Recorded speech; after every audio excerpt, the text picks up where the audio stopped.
சாவ மேல கைய வச்சேண்டு வை கொண்டே ஒரு சுனாமிலேயே ஸ்விம்மிங் போட்டுக்கிட்டே தான் இருக்க. 16 வயசுல கேமரா முன்னாடி வந்து நிக்கும் போது இதெல்லாம் ஒரு மூஞ்சியான்னு கேட்டப்போ நான் போட ஆரம்பிச்ச ஸ்விம்மிங் தான். இன்னும் ஸ்விம்மிங்க போட்டுக்கிட்டு தான் இருக்க. எழுதுறீங்க, பாடுறீங்க, நடிக்கிறீங்க, டைரக்ஷன் எல்லாம். எப்ப சார் ரிலாக்ஸேஷன், எப்ப சார் ரெஸ்ட் எடுப்பீங்க, எப்ப சார் ஜாலியா இருப்பீங்க? டைம் டேபிள்ல ஏதாவது இடம் இருக்கா இல்லையா? இப்ப நான் ஜாலியா தான் இருக்கேன். கோயம்புத்தூர் கார்ப்பரேஷன் லிமிட்ல இருந்து 2 கிலோமீட்டர்ல லேண்ட் 8 lakhsக்கு ஸ்ரீ பேபி ப்ராப்பர்ட்டிஸ் கோயம்புத்தூர். குறைந்த விலை, நிறைந்த தரம், தங்கள் தேவைகள் அனைத்தும் ஒரே இடத்தில். ஜெயச்சந்திரன். ஓம் நம சிவாய.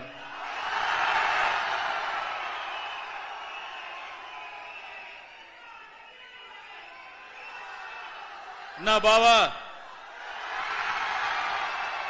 நல்லா இருக்கீங்களா?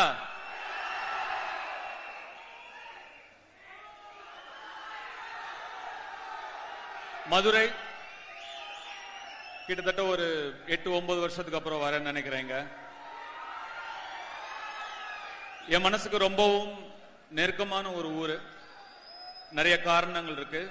அதுல ரொம்ப முக்கியமான காரணத்தை நான் முதல்ல சொல்றேன். என்னுடைய அப்பாவும் அம்மாவும் சங்கராபுரம் எங்க அம்மா பிறந்த ஊர், மல்லிகாபுரம்ங்கிறது எங்க அப்பா பிறந்த ஊர்.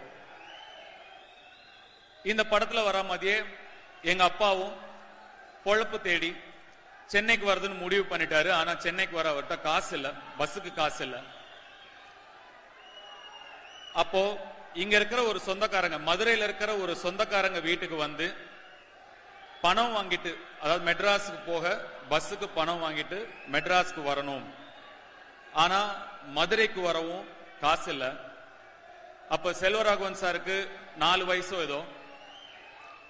எங்க அம்மா 3 மாசம் பிரெக்னண்டா இருக்காங்க. அவங்க ஊர்ல இருந்து மதுரைக்கு நடந்து வந்தாங்க. கிட்டத்தட்ட ஒரு 120 கிலோமீட்டர் இருக்கும்னு நினைக்கிறேன். 120-130 கிலோமீட்டர் இருக்கும்னு நினைக்கிறேன். நடந்தே வந்தாங்க அங்க இருந்து ஒரு சொந்தக்காரங்களை பார்க்க. அப்படி எங்க அப்பா பிரெக்னண்டா இருந்த எங்க அம்மா கால் கடுக்க நடந்து வந்து ஏறின மேடை தான் இந்த மேடை.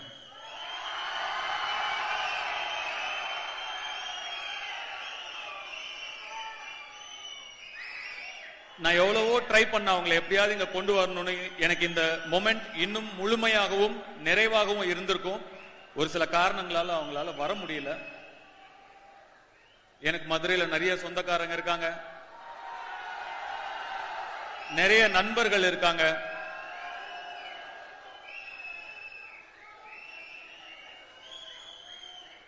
இங்க இருந்து அங்க இருந்து கை தட்டிட்டு விசில் அடிச்சிட்டு இருக்கிற நீங்கெல்லாம்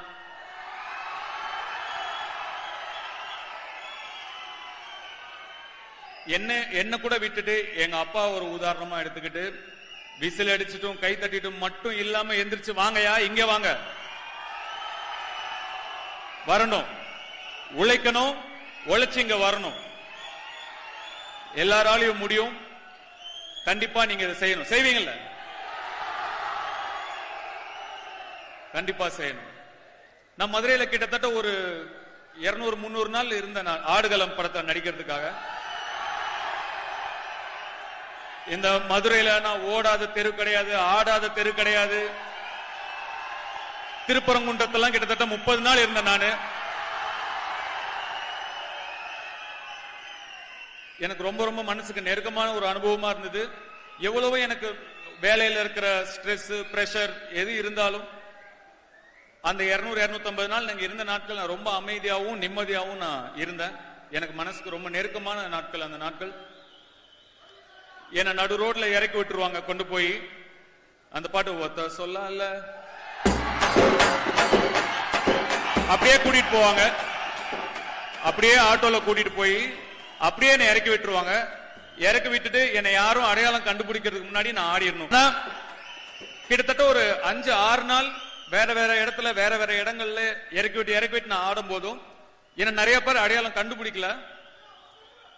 அப்ப எனக்கு அவ்வளவு சந்தோஷமா இருந்தது. இந்த ஊரோட ஆள் மாதிரி தான் நான் இருக்கேன். அதனாலதான் என்னை யாரும் அடையாளம் கண்டுபிடிக்கல. நான் இந்த மண்ணை சேர்ந்தவன் தான், இந்த ஊர் ஆள் மாதிரி தானே இருப்பேன்.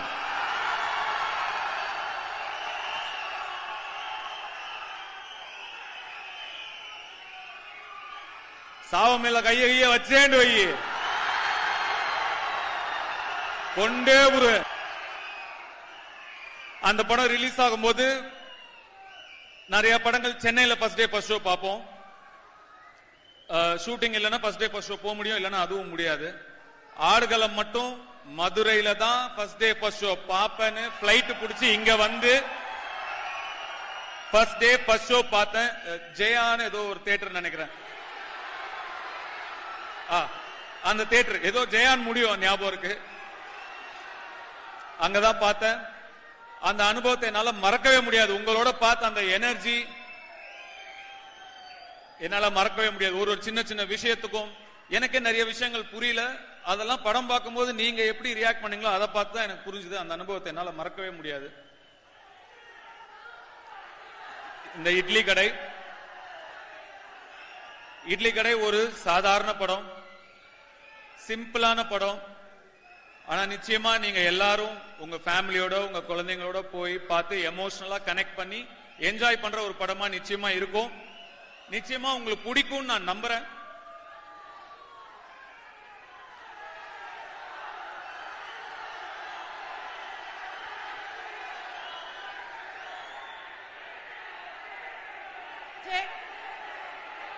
சார் ரொம்ப நேரமா நான் பேசுறது எனக்கு கேட்கல சார், அதனால ஹை டெசிபல்லே பேசிட்டு இருக்கேன். எனக்கு நீங்க என்ன கேக்குறீங்கன்னு சரியா புரியல. வடசென்னை 2 சார், வடசென்னை 2 வடசென்னை 2 கேக்குறாங்க சார். வடசென்னை 2 அடுத்த வருஷம் படப்பிடிப்பு ஆரம்பிக்கும். அதுக்கு அடுத்த வருஷம் ரிலீஸ் ஆகும். நம் போல் வாழ்க்கை உங்களுடைய எல்லாருடைய எண்ணமும் அவங்க குடும்பம் மீதும் அவங்க குழந்தைகள் மீதும் இருக்கணும். நல்லபடியா பார்த்துக்கோங்க, குடும்பத்தை முதல்ல நல்லபடியா பார்த்துக்கோங்க.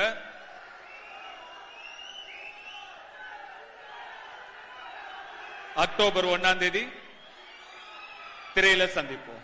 அருண் விஜய் சார், நீங்க சொன்ன மாதிரி நீங்க கதை கூட சரியா கேட்கல, உடனே டக்குன்னு ஓகே சொல்லி என்ன நம்பி நீங்க வந்துட்டீங்க. அவருடைய படம் இப்போ ரெட்டத்தலைன்னு ஒரு படம் நடிச்சிட்டு இருக்காரு, கூடிய சீக்கிரம் ரிலீஸ் ஆக போகுது. நான் ஒரு 30-35 நிமிஷம் அந்த படம் பார்த்தேன். எக்ஸ்ட்ராடினரி த்ரில்லரா இருக்கு அந்த படம், ரொம்ப நல்லா வந்திருக்கு. வாழ்த்துக்கள் பிரதர், கண்டிப்பா அந்த படம் பெரிய வெற்றியடைய என்னுடைய வாழ்த்துக்கள். உங்களுடைய டெடிகேஷனுக்கும் உங்களுடைய சப்போர்ட்டுக்கும் ரொம்ப நன்றி. பார்த்திபன் சார், மீண்டும் மீண்டும் ரொம்ப நன்றி. நீங்க தான் அதை இன்னுமே எங்க போனாலும் சின்ன கதாபாத்திரம் சொல்றீங்களே தவிர, நீங்களே படம் பார்க்கும்போது உங்களுக்கு தெரியும் அது சின்ன கதாபாத்திரம் இல்ல, மக்கள் சொல்லுவாங்க, அப்போ உங்களுக்கு தெரியும். இளவரசு சார், நம்ம திருவிளையாடல சேர்ந்து நடிச்சோம். என் மனசுக்கு பிடிச்ச முத்து கிருஷ்ணா நீங்க அந்த படத்துல நடிச்சிருந்தீங்க. கண்டிப்பா நீங்க மறந்துருக்க மாட்டீங்க. உங்களோட ஒர்க் பண்ணது எனக்கு ரொம்ப மகிழ்ச்சி சார். என்னுடைய சொந்த ஊரை சேர்ந்த ஒருத்தர் கூட சேர்ந்து வேலை செஞ்ச ஒரு சந்தோஷம் இருந்தது. உங்க கூட பழகின நாட்கள் ரொம்ப அழகா இருந்தது. பேசின நாட்களை விட நான் உங்ககிட்ட நிறைய, உங்க கேரக்டர் நல்லா இருக்க நான் இன்னும் எழுதிக்கிட்டே இருந்தேன், இன்னும் பெட்டர் ஆயிட்டே போச்சு. அதனால இன்னும் நிறைய நாட்கள் நான் உங்ககிட்ட கேட்டேன். நீங்க எந்த விதமான ஒரு செகண்ட் கூட யோசிக்கல. தம்பி வந்துடுறேன் தம்பின்னு வந்து எனக்கு கோஆபரேட் பண்ணி கொடுத்தீங்க. ரொம்ப ரொம்ப நன்றி. என்னுடைய தயாரிப்பாளர் ஆகாஷ் பாஸ்கரன் அவர்களுக்கு என்னுடைய நன்றியை சொல்லிக்க விரும்புறேன். என்னுடைய ரசிகர்கள்லாம் என்னுடைய படத்தை எப்படி ப்ரோமோட் பண்ணணும்னு இவ்வளவு நாள் ஆசைப்பட்டாங்களோ, அவர் அதை பண்ணி கொடுத்திருக்காரு. உங்களுக்கு நீங்க எல்லாம் சந்தோஷப்படுற அளவுக்கு இந்த படத்தை அவர் ப்ரோமோட் பண்ணி கொடுத்திருக்காரு. அதுக்காக உங்க சார்பா ஆகாஷ் பாஸ்கருக்கு நான் நன்றி சொல்லிக்கிறேன். என் சார்பாவும் நன்றியை சொல்லிக்கிறேன். இந்த படத்தை வெளியிடுற இன்பன் உதயநிதி, அவர் எனக்கு குழந்தையில இருந்து தெரியும். இன்னைக்கு அவருடைய பேரே வருது, இன்பன் உதயநிதி வழங்கும்னு பார்க்கும்போது ரொம்ப மனசு சந்தோஷமா இருக்கு. அவருக்கும் என்னுடைய வாழ்த்துக்களை தெரிவிச்சுக்கிறேன். மதுரை மக்களுக்கும் மதுரை ரசிகர்களுக்கும் என் ரசிகர்களுக்கும் மீண்டும் மீண்டும் கோடான கோடி நன்றிகளை சொல்லிக்கிறேன். சார் உருகிட்டோம் சார், எல்லாரும் உருகிட்டோம் சார். அப்பா, இட் வாஸ் சோ டிவைன். ரொம்ப ரொம்ப ரொம்ப அழகா இருந்தது. எங்களுக்கு இந்த எக்ஸ்பீரியன்ஸை கொடுத்ததுக்கு ரொம்ப நன்றி. ஒரு சில கொஸ்டின்ஸ்லாம் இருக்கு சார் உங்ககிட்ட. அதாவது இங்க இருக்க ஒவ்வொரு பசங்களுமே அவங்கள வந்து ஸ்கிரீன்ல பாக்குற மாதிரி தான் நினைச்சுப்பாங்க நீங்க ஒரு கதாபாத்திரம் பண்ணும்போது. ஏன்னா அவ்வளோ ரிலேட்டபிளா இருக்கும். அவங்களுக்குள்ள ஒரு விஷயம் வரும், நம்மளும் இந்த மாதிரி தட்டி தூக்கி பெரிய ஆளா வந்துரும் அப்படிங்கிற ஒரு இன்ஸ்பிரேஷனா ஆன் ஸ்கிரீன்லயும் நீங்க வந்து வாழ்ந்துட்டு இருக்கீங்க. சோ உங்களோட டயலாக்ஸும் அதே மாதிரி ரொம்ப ரிலேட்டபிளா இருக்கும் சார். ஒரு சில டயலாக்லாம் சொல்றேன் சரியா, அவங்க எல்லாருக்குமே தெரியும். எங்க எல்லாருக்குமே வந்து ரிலேட்டபிளான ஒரு டயலாக். அந்த டயலாக் உங்க லைஃப்ல எந்த சிச்சுவேஷன்ல எந்த மொமெண்ட்ல கனெக்ட் ஆகுது அப்படிங்கறது எங்களுக்கு சொல்லுங்க. பாட்டு நம்ம கேட்டா பாடுவாரு, பட்டு பட்டுன்னு பதில் சொல்லுவாரு. அதுதான் நம்ம டி சார். கண்டிப்பா இது வந்துரும் நம்மளுக்கு வேற மாதிரி. ஃபர்ஸ்ட் டயலாக் கேட்டுலாமா? ப்ளே பண்ணிடலாம் சார் உங்க வாய்ஸ்ல. அது மாதிரி கேட்டு நாங்கெல்லாம் சுனாமிலே சும்மிங்க போடுறோம். இது எந்த டைம்ல உங்களுக்கு செட் ஆச்சு? ஐயா என் வாழ்க்கையே அதுதான், சுனாமிலேயே சும்மிங்க போட்டுக்கிட்டே தான் இருக்கேன். 16 வயசுல கேமரா முன்னாடி வந்து நிக்கும் போது இதெல்லாம் ஒரு மூஞ்சியான்னு கேட்டப்போ நான் போட ஆரம்பிச்ச ஸ்விம்மிங் தான். இன்னும் ஸ்விம்மிங்க போட்டுக்கிட்டு தான் இருக்கேன். ஏன் சார்பா அவங்க சொல்லுவாங்க, சொல்லுங்கப்பா. அடுத்த டயலாக் போயிடலாமா? எல்லாம் மடப்பாடமா நமக்கு தெரியும். டிஜே அடுத்தது பிளாக் ப்ளே பண்ணு. சேட்டை பிடிச்ச பையன் சார், ரொம்ப ஜாலிக்காக என்ஜாய் பண்ணுவான் சார். மாறி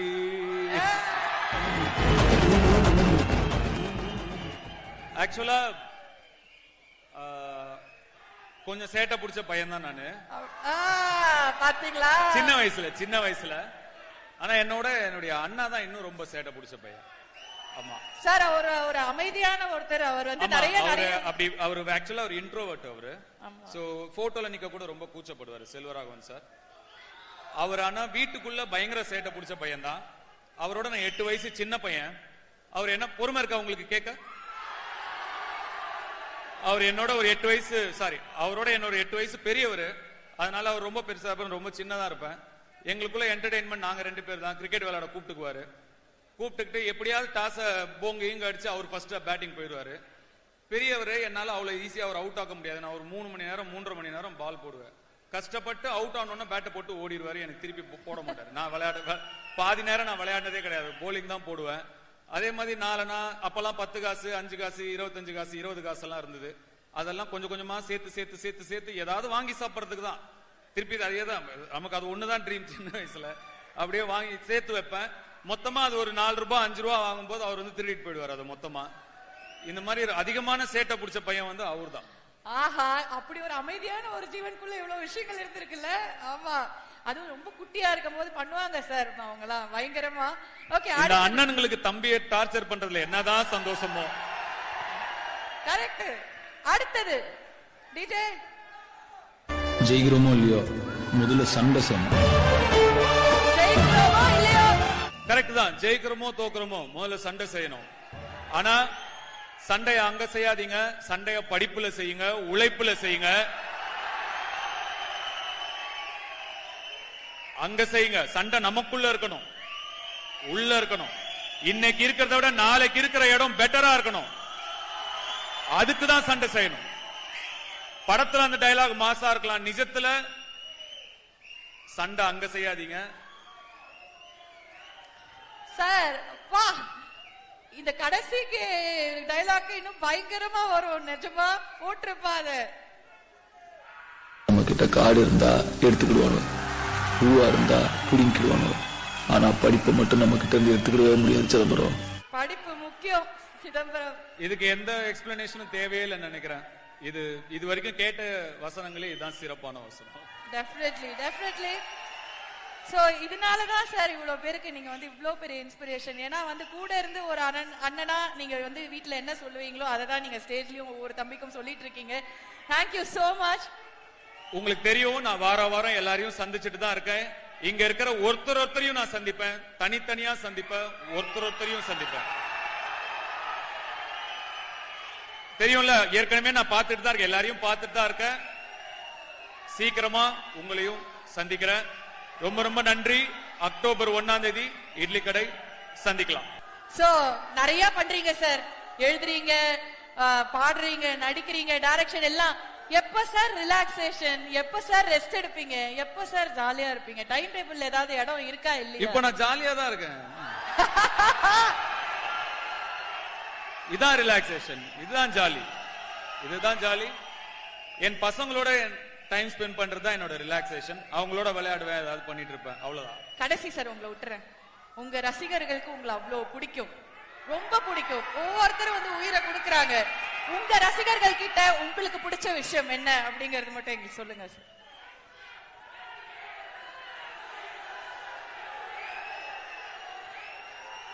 என் ரசிகர்கள் கிட்ட எனக்கு ரொம்ப பிடிச்சது நிறைய இருக்கு. அதுல முக்கியமானது என்னைக்கும் மாறாத நிரந்தரம், கான்ஸ்டன்ட் கான்ஸ்டன்ட். யார்கிட்டயும் வம்புக்கு போகாத குணம். ஆனா இவங்களை பார்த்தாலே தெரியும் இவங்க கிட்ட வம்பு பண்ணவும் கூடாது.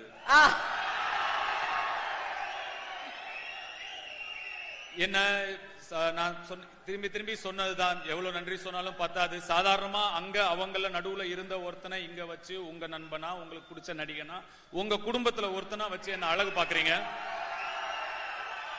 அந்த மாறாத அன்பு ரொம்ப பிடிக்கும். Thank you so much sir. Idli Kadai love you love you love you. Coimbatore corporation லிமிட்ல இருந்து 2 கிலோமீட்டர்ல லேண்ட் 8 lakhsக்கு ஸ்ரீ பேபி ப்ராப்பர்ட்டிஸ் கோயம்புத்தூர். குறைந்த விலை நிறைந்த தரம் தங்கள் தேவைகள் அனைத்தும் ஒரே இடத்தில் ஜெயச்சந்திரன்.